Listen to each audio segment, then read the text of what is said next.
Halo, selamat datang kembali di pembelajaran online. Kali ini kita akan belajar mengenai transformasi geometri. Yang mana dalam materi transformasi geometri nantinya ada materi mengenai translasi, refleksi, rotasi, dan dilatasi. Nah, untuk yang pertama kali kita akan belajar mengenai translasi sebagai bagian dari transformasi geometri. Setelah kalian belajar mengenai translasi, kalian bisa memahami dan bisa menerapkan translasi dalam kehidupan sehari-hari.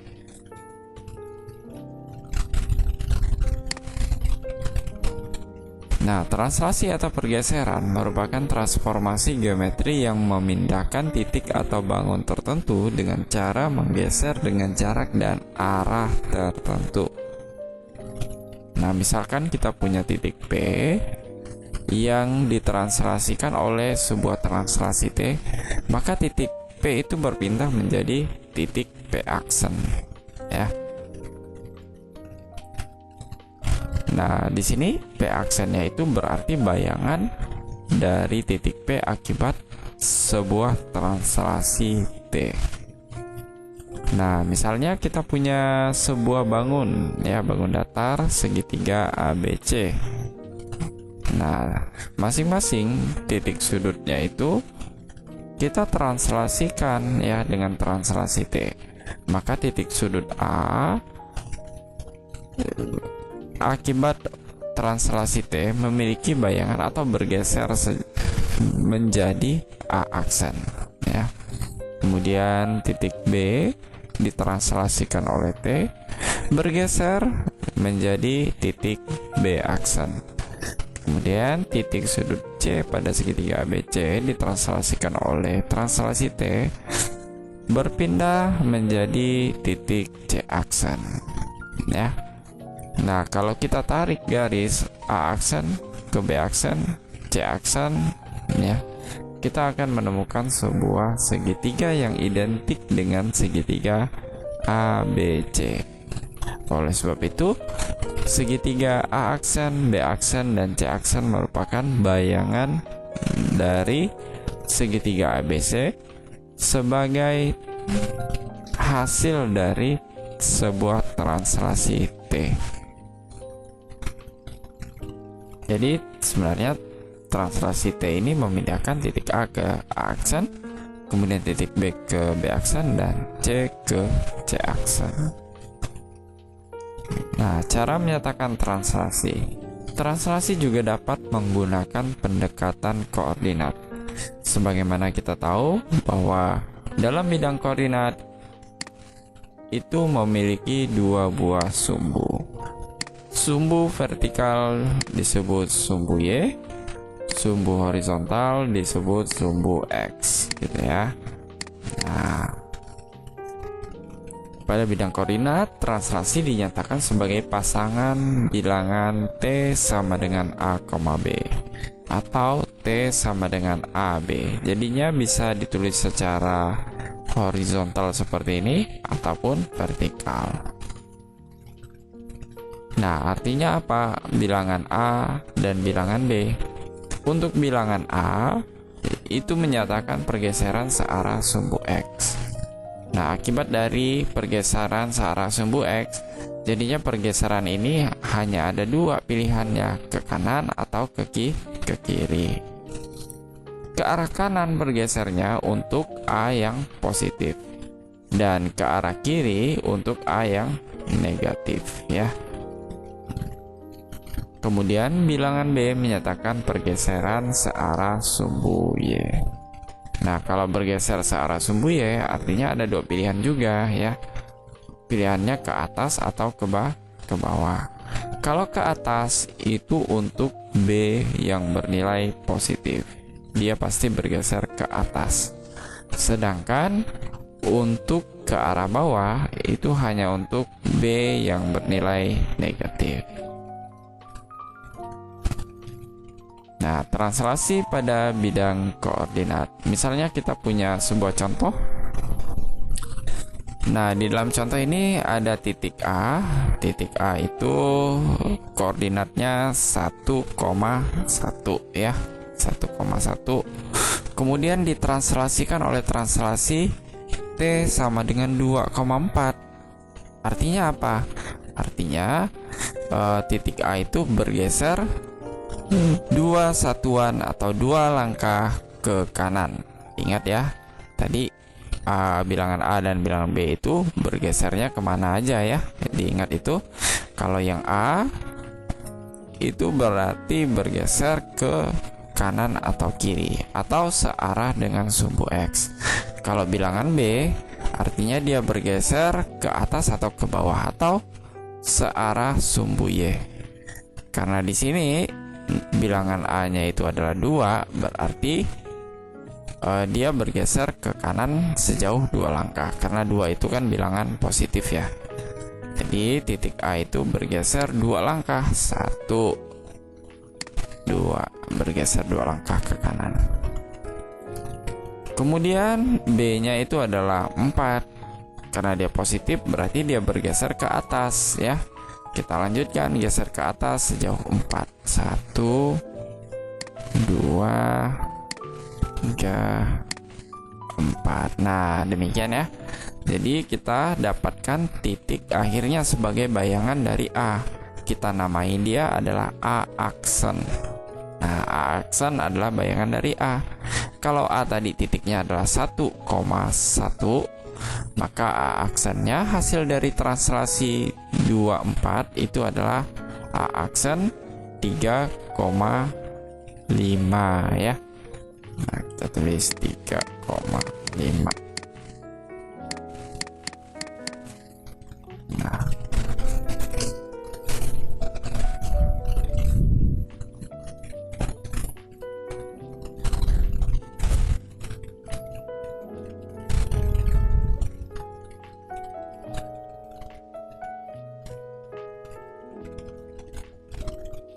secara umum, bayangan translasi dari P X, Y oleh translasi T sama dengan AB adalah P aksen, X aksen, Y aksen ya.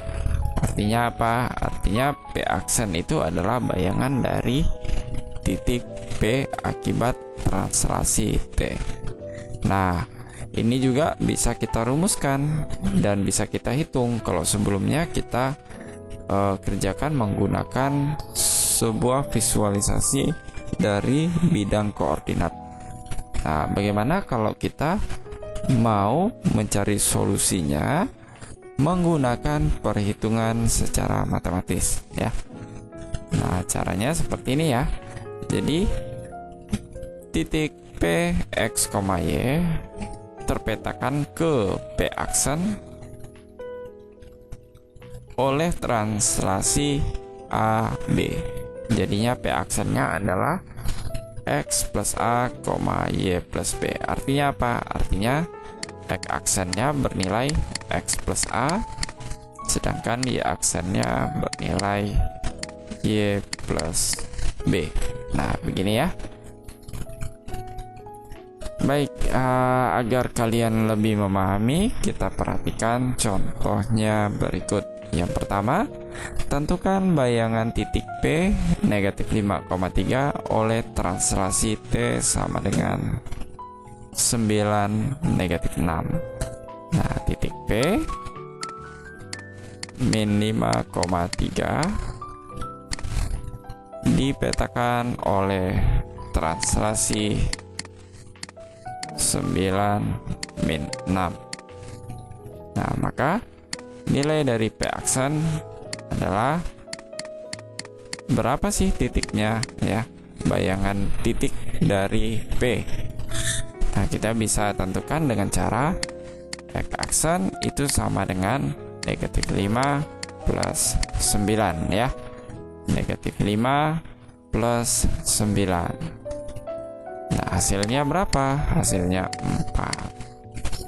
Kemudian Y aksennya berapa? Y aksen artinya 3 tambah negatif 6. 3 tambah negatif 6 itu sama dengan negatif 3. Nah, jadi bayangan titik P adalah, jadi bayangan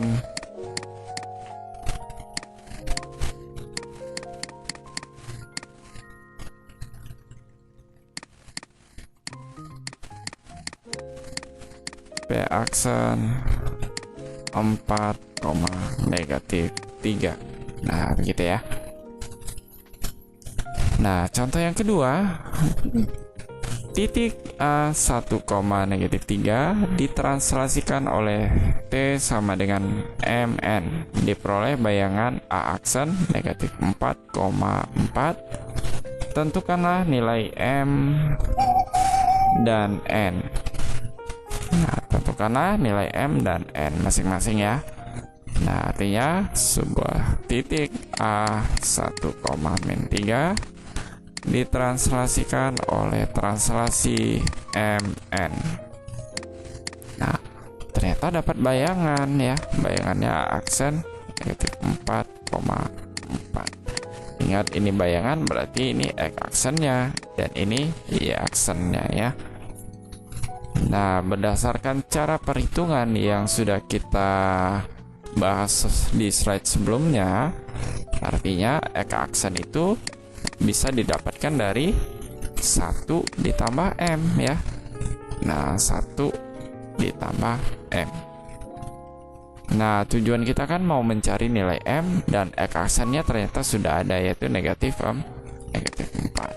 Ya, tinggal kita cari M-nya ya. Nah, kita cari M-nya seperti ini juga boleh. Jadi M sama dengan negatif 4, satunya pindah, jadi kurang 1. Jadi M sama dengan negatif 5 gitu ya. Dan Y aksen juga sama ya, juga sama. Itu didapatkan dari negatif 3 tambah N. Dan perlu diingat jangan kebalik-kebalik ya. Nah, jangan sampai terbalik posisinya. Negatif 3 tampak kurung juga boleh ya. Oke. Negatif 3 tambah 4. Jadi bukan 4 tapi N ya. Negatif 3 tambah N. Nah, ini negatif 3 tambah N. Nah, Y aksennya kan sudah ada, Y aksennya 4. Aksennya 4 sama dengan negatif 3 tambah N. Nah, kita pindah. Boleh seperti ini cara mengerjakannya. Ini pindah ruas, jadi N sama dengan 4 tambah 3. N sama dengan 7. Jadi nilai M dan N berturut-turut adalah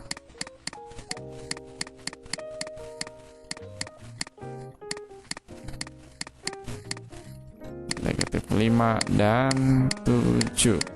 Nah, seperti ini ya. Nah, yang ketiga, jika titik R, A, B ditranslasikan oleh translasi T sama dengan negatif 21, diperolehlah bayangan R aksen 4, negatif 3. Nah, coba kita buat skemanya ya. Nah, titik R ini dipetakan dan punya bayangan 4, negatif 3 oleh sebuah translasi T sama dengan negatif 2, 1. Ini. Jadi kita punya bayangan, sebenarnya bayangannya sudah dapat ya. Pertanyaannya kan mau mencari titik asalnya, yaitu A dan B. Nah, untuk mencari X aksen sesuai dengan rumusan yang sudah kita pelajari di slide sebelumnya, X aksen itu bisa didapatkan dengan cara A ditambah negatif 2. Ya, X aksennya sudah ada, yaitu 4 ya. 4 sama dengan A tambah negatif 2. Nah, kamu boleh juga pakai cara seperti ini, tak masalah ya. Ini pindah, jadi A nya sama dengan 4 tambah 2, min 2 pindah jadi positif 2, seperti itu. Nah, sudah dapat, tinggal kita buat yang X aksennya gitu ya. Ya, aksennya didapatkan dari B tambah 1. Nah, Y aksennya sudah ada di sini, yaitu negatif 3. Y aksennya negatif 3 sama dengan B tambah 1. Atau B tambah 1 sama dengan negatif 3. Satunya pindah, jadi B sama dengan negatif 3 kurang 1. B sama dengan negatif 4. Nah, jadinya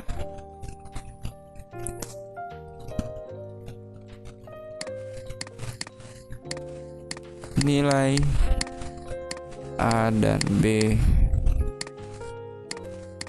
berturut-turut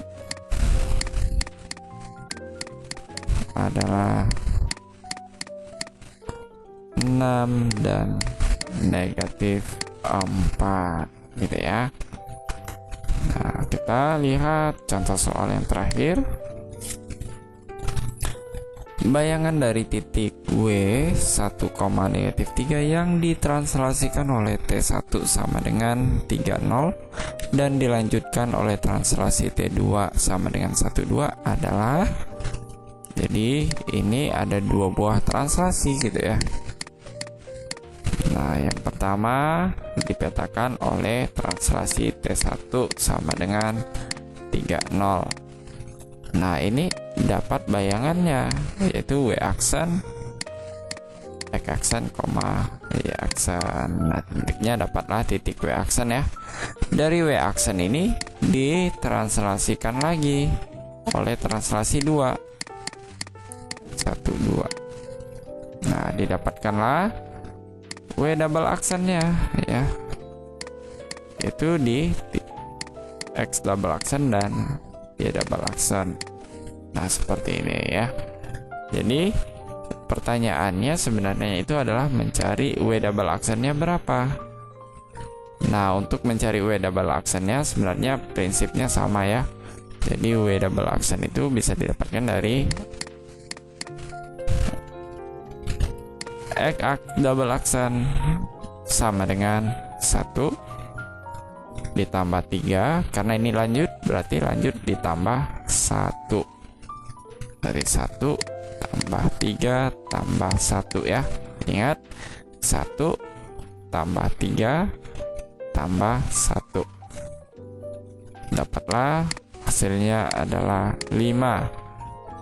Kemudian Y double aksennya juga lakukan hal yang sama, didapatkan dari negatif 3 tambah 0 tambah 2. Negatif 3 tambah 0 tambah 2. Hasilnya berapa? Hasilnya negatif 1. Jadi bayangan W adalah W double aksen 5, negatif 1. Nah, demikianlah pembelajaran kita hari ini. Semoga kalian bisa memahami translasi dengan baik, baik itu konsepnya maupun contoh soalnya. Dan kita kembali lagi bertemu di video selanjutnya. Sampai jumpa.